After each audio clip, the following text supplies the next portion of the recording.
नमस्कार दोस्तों, welcome to my channel. आज मैं यहाँ ये बताने नहीं आई हूँ कि कौन सा कॉलेज अच्छा है या कौन सा कॉलेज ख़राब है। ना ही मैं यहाँ पर ये बताने वाली हूँ कि कौन से कॉलेज की क्या हिडन फीस है, क्या हिडन डिटेल्स है।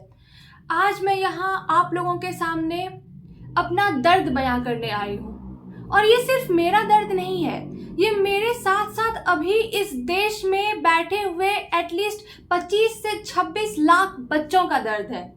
उनके साथ साथ उनके माता पिता, उनके बहन भाई, सबका दर्द है। आज मैं उन लोगों का एक रिप्रेजेंटेटिव बनकर आप लोगों के सामने आई हूं। अब आप लोग बोलेंगे कि भारती आज आप इतनी इतनी डरावनी, इतनी रुआवनी, इतनी इतनी हार्टफेल बातें क्यों कर रहे हो। इसका झलक मैं आप लोगों को अभी दिखाती हूँ। नोटिस आप लोगों के सामने पड़ा है, आप लोग इसे खुद दे सकते हैं। एमसीसी ने अपने काउंसलिंग की डेट इस पूरे महीने में 6ठी बार बढ़ा दिया है। जी हाँ, 6वीं बार एमसीसी ने अपने काउंसलिंग की डेट बढ़ा दी इन 15 दिनों में। बस इतना तो भाई, ये चमेलियन भी अपना कलर नहीं बदलता है जितना बार ये एमसीसी ने अपना डेट्स बढ़ा दिया है। जैसे कि हम लोगों को आज सुबह तक पता था कि एमसीसी का रिजल्ट कल आने वाला है, दैट इज 9 अगस्त। लेकिन जैसे जैसे दिन बीतते गया और प्रोविजनल रिजल्ट का नामो निशान नहीं था, जबकि एमसीसी अपने रिजल्ट के एक दिन पहले प्रोविजनल रिजल्ट निकालती है, नामो निशान नहीं था उसका। मुझे दिल में कहीं ना कहीं ये अंदेशा लग रहा था कि ये लोग फिर से अपनी शातिर चाल चलेंगे और डेट्स को बढ़ाएंगे। और जैसे ही घड़ी के कांटे में 6 बजा, ये लोगों ने अपनी चाल चल दी और इन्होंने ये डेट्स निकाल दिया। अब जो रिजल्ट आने वाली है वो 9 तारीख को नहीं, वो 11 तारीख को आने वाली है, जैसे कि आप लोग यहाँ पर देख सकते हो। The dates have been changed to 11th of August from 9th of August, और ये इनकी 6ठी बार चेंज है। अब हम लोग इस पे जानना चाहेंगे कि ये ऐसा कर क्यों रहा है।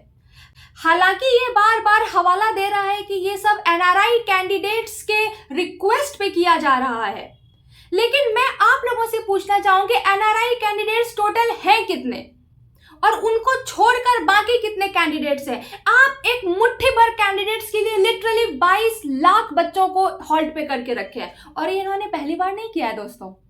लिटरली इन लोगों ने 75 बच्चे के जजमेंट के लिए हम लोगों का रिजल्ट भी होल्ड पे रख दिया था। 75 बच्चों के लिए 24 लाख स्टूडेंट का रिजल्ट, और अब ये फिर से जस्ट हैंडफुल ऑफ स्टूडेंट्स के लिए हम लोगों का काउंसलिंग प्रोसीजर्स को होल्ड पे रखे जा रहे हैं। मैं आप लोगों को ये कहती हूँ, अगर आप लोगों पे क्षमता नहीं थी इस टाइम पे कराने का, तो आप लोगों ने फिर ऐसा क्यों बोला कि हम लोग काउंसलिंग का जो एडमिशन है वो 3 तारीख से स्टार्ट करेंगे।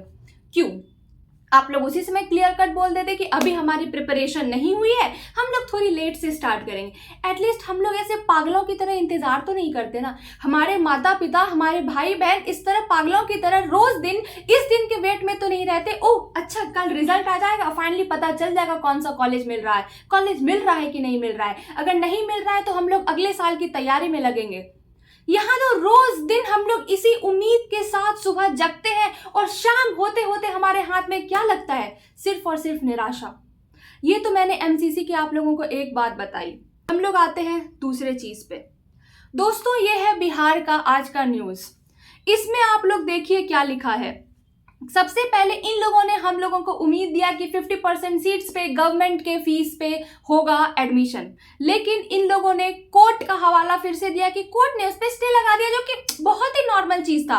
ऐसे ही आप रैंडमली एक दिन सुबह उठ जाओगे और आप बोलोगे कि हम लोग प्राइवेट कॉलेज में 50% सीट्स रिजर्व कर रहे हैं, ऐसा नहीं होता है यार। मैं यार 12th पास हूँ, फिर भी मुझे इतना आइडिया है कि ऐसा नहीं होता है, लेकिन फिर क्यों खिलवाड़ किया हम लोगों के साथ। कोर्ट ने स्टे लगा दिया, और कोर्ट के स्टे लगने के बाद इन लोगों ने पूरे के पूरे बिहार काउंसलिंग को ही होल्ड पे रख दिया है। देखिए आपको, देखिए यहाँ पे टोटली मेंशन्ड है। देखिए इस संबंध में पार्षद द्वारा स्वास्थ्य विभाग बिहार से मार्गदर्शन मांगा गया है, जब तक यूजी मैक 2025 की प्रक्रिया स्थगित कर दी गई है।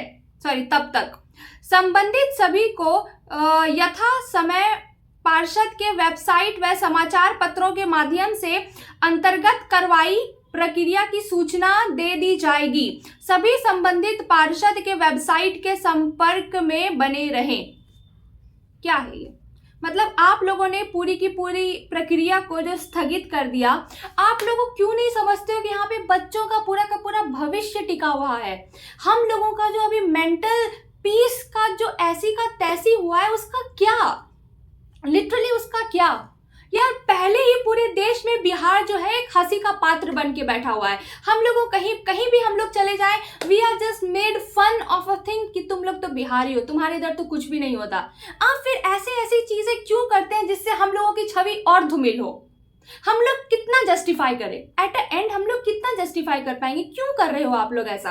अभी तक यहाँ के बिहार में अभी तक ये कंफर्म नहीं हो पाया है कि चलो ठीक है 50% सीट्स वाले जो क्लॉज था आप लोगों ने उसे हटा लिया, कोर्ट ने स्टे लगा दिया, लेकिन एटलीस्ट इस चीज पे तो क्लियर आउट करो कि बाकी जो अभी रजिस्ट्रेशन हुआ है, जो काउंसलिंग होगा, जो एडमिशन होगा, उसमें प्राइवेट कॉलेजेस की फीस क्या होने वाली है।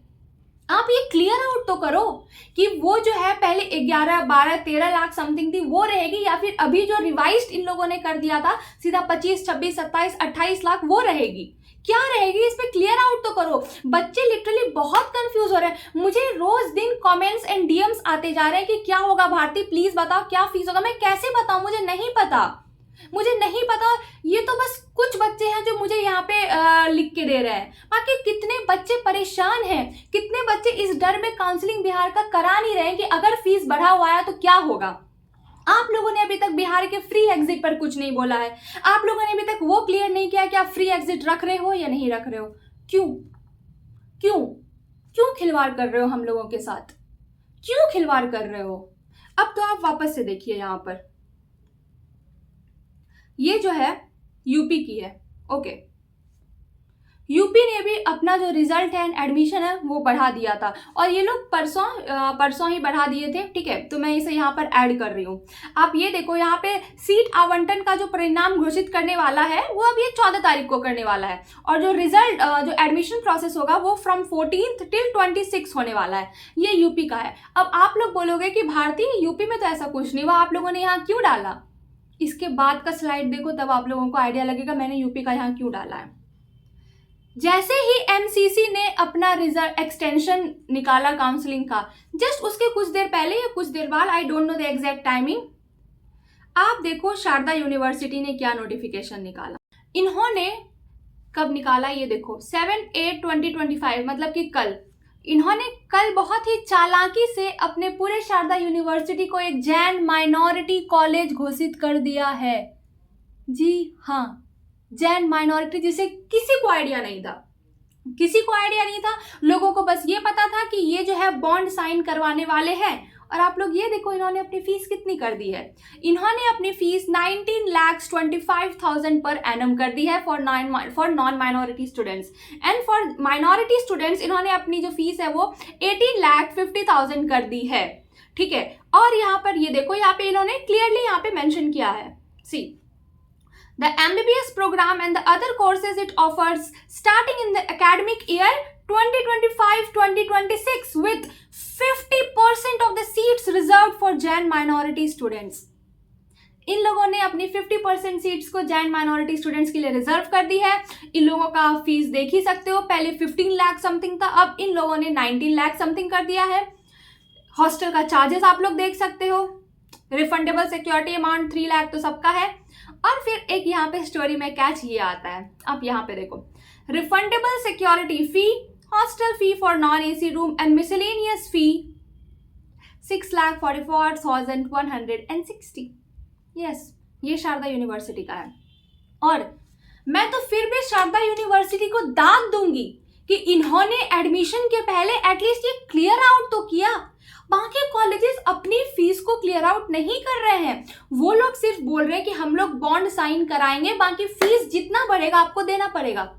हम लोगों को कैसे पता चलेगा कितना फीस बढ़ेगा, हम लोग ये कैसे आइडिया लगाएं। जीएस, सिम्स, हापुड़, हेरिटेज का भी बात हो रहा है, वो लोग अपने आप को क्लियर ही नहीं कर रहे हैं। भाई अगर आपको बॉन्ड नहीं लेना है तो आप कॉल पे क्लियर कट बोलो ना कि आप नहीं ले रहे हो। आप हम लोगों के साथ क्यों खिलवाड़ कर रहे हो। जो लोग ये सोच रहे हैं कि उसकी जो है वो 14 लाख या फिर 13 लाख पर एनम होने वाली, आप डायरेक्टली इसी शारदा की तरह 19 कर दोगे, हम बच्चों का क्या होगा, हम बच्चों का लिटरली क्या होगा। आप ये भी तो सोचो, आप क्यों नहीं ये सोच पा रहे हो। लोग कहते हैं कि जो ब्रेकअप होता है ना वो सबसे ज्यादा हर्ट करता है हम लोग के उम्र के बच्चों में। भाई मैं तो कहती हूँ एक बार नीट के काउंसलिंग में बैठ के देखो, तब पता चलेगा ब्रेकअप से भी ज्यादा ये एमसीसी हर्ट करता है। ठीक है, ब्रेकअप तो कुछ भी नहीं है हर्ट के सामने। मेरा ये वीडियो लाने का ये उद्देश्य नहीं था कि मैं सरकार को बैश कर सकूं या फिर मैं ये काउंसलिंग बॉडी पे खरे खोटे इन्हें सुना सकूं। बस मैं यहाँ पर ये वीडियो इसलिए लाई ताकि मैं आप लोगों के सामने हम सबका दर्द बयां कर सकूं, हमारे पेरेंट्स का। आप ये सोचो ना, हमारे पेरेंट्स तो फिर भी हमारे साथ रहते हैं, जिनके पेरेंट्स कहीं दूर जॉब करते हैं, जिनकी मम्मियाँ जिनके पापा कहीं दूर जॉब करते हैं और वो लोग सिर्फ काउंसलिंग के लिए आए थे। वो लोग ये सोच के आए थे कि 3 तारीख से एडमिशन प्रोसेस स्टार्ट है और वो लोग 3 तारीख के पहले आए थे। आज क्या हो गया, आज 8 हो गया और आप लोग बोल रहे हो कि आप लोग जो अब एडमिशन है वो कितनी तारीख को कराओगे। देखो 11 तारीख को रिजल्ट डिक्लेरेशन होगा, यूपी का जो रिजल्ट डिक्लेरेशन है वो 14 तारीख को होगा। मतलब वो लोग जो 5 दिन की छुट्टी लेकर आए थे, कब वो छुट्टी 15 दिन वो 20 दिन में गुजर रहा है किसी भी नहीं पता, और हमारे पास जवाब देने के लिए कुछ नहीं है। भाई एक बार हम लोग हायर अथॉरिटी को बोलेंगे कि मेरी बेटी का जो काउंसलिंग है वो डिले हो गया, चलो 2 बार बोल देंगे, 6 बार यार हमें खुद शर्म आएगी ये बोलने में, हमारे माँ बाप को बोलने में ये शर्म आएगी कि 6 बार आप लोगों ने डिले कर दिया इन्हें। हमें अब नहीं समझ आ रहा है, हमें नहीं समझ आ रहा है, हमारी मानसिक स्थिति पूरी की पूरी खराब हो चुकी है। यार आप कुछ निष्कर्ष निकालो, वरना ये अच्छा नहीं हो रहा है। आप समझो, ठीक है, आप ये समझो, हम लोग कहते हैं कि हम लोग का देश एक डेवलपिंग नेशन है, हम लोग का देश हम लोग बहुत आगे ले जाएंगे, लेकिन अगर आप लोग सिस्टम ऐसा रखोगे हम लोग कैसे ले जाएंगे उसे, कैसे हम लोग हमारे देश को महान बनाएंगे। हम लोग जो आगे जाकर अभी डॉक्टर बनने वाले, हमारा खुद दिमाग खराब हो जाएगा, हमारा इलाज कौन करेगा। आप एक बार सोचो कि आप कर क्या रहे हो। और मैं ये वीडियो खत्म करना चाहूंगी ये कहते हुए कि अभी जब मैंने अपने पापा को बताया कि पापा फिर से डिले हो गया है, 11 तारीख हो गया है, तो मेरे पापा ने मुझे एक शायरी बोलकर मुझे मोटिवेट करने का कोशिश किया, क्योंकि मेरे पापा क्यूटी, सो उन्होंने शायरी बोल के मुझे मोटिवेट करने का कोशिश किया। और वो शायरी कुछ इस तरह थी जो मुझे लगा कि मुझे आप लोगों के साथ भी शेयर करना चाहिए ताकि आप लोग भी अपलिफ्ट हो। वो शायरी ये थी कि ख्वाहिशों का सिलसिला बेशक बहा ले जाएगा, ख्वाहिशों का सिलसिला बेशक बहा ले जाएगा, सोचता हूँ आदमी दुनिया से क्या लेकर जाएगा। ख्वाहिशों का सिलसिला बेशक बहा ले जाएगा, सोचता हूँ आदमी दुनिया से क्या लेकर जाएगा। मत पूछो मेरी मंजिल का पता, मत पूछो मेरी मंजिल का पता, मंजिल तो खुद मेरा रास्ता लेकर जाएगा। ये तो यही हो रहा है, हमारी मंजिल जो एडमिशन है, हमारी मंजिल जो मेडिकल कॉलेज है, ना जाने कितने सालों से बच्चे प्रतीक्षा करते आ रहे हैं। मतलब आप सोचो ना, 2 साल, कई 3 साल, कई बच्चे 4 साल, 5 साल, पेरेंट्स जो कि इतने साल से सोचते हुए आ रहे हैं कि हमारा जो बच्चा है वो फाइनली मेडिकल कॉलेज में जाएगा, उसका कैरियर सेट होगा, वो अपने लाइन लेंथ पे वापस आएगा। यार वो मंजिल तक पहुंचने का जो ये रास्ता है ना, ये रास्ता हमें लिटरली मार डालेगा एक दिन। ये जो इंतजार है, ये जो तड़पा तड़पा के हमें रोज दिन डिले कर कर के मार रहे हैं, ये अच्छा नहीं कर रहा है, लिटरली अच्छा नहीं कर रहा है। लेकिन मैं आप लोगों से यही कहना चाहूंगी कि धैर्य बनाए रखें। और यार मैंने तो इतना देखा है कि मैं तो अब धैर्य की लाइक मूर्त बन चुकी हूँ, तो मैं आप लोगों को फिर भी कह रही हूँ कि धैर्य बनाए रखें। भाई अगर इतने साल वेट कर लिया तो चलो 2 दिन और सही, यही सोचकर प्लीज धैर्य बनाए रखें। सब अच्छा होगा, सबको अच्छा कॉलेज मिलेगा। और वैसे हमारी संस्कृति में तो ये कहा ही जाता है ना कि सब्र का फल जो है वो ऑफ कोर्स मीठा होता है। तो प्लीज सब्र का फल सबको अच्छा मिलेगा, बी पेशेंट। और अगर जिन लोगों से इतना दिन तक वेट नहीं हो सकता, तो मैंने तो बहुत सारी वीडियो में बताया ही है कि हमारा टेलीग्राम ग्रुप हमने बनाया है, और आज हमारा पहला स्टडी सेशन हो भी गया 6 PM तक। उसमें हम लोग डेली प्लान करते हैं कि हम लोग आज क्या करने वाले हैं, एंड देन 6 PM उस पर 10 या 6 जितना भी क्वेश्चन हो सकता है वो क्वेश्चन डिस्कस करते हैं।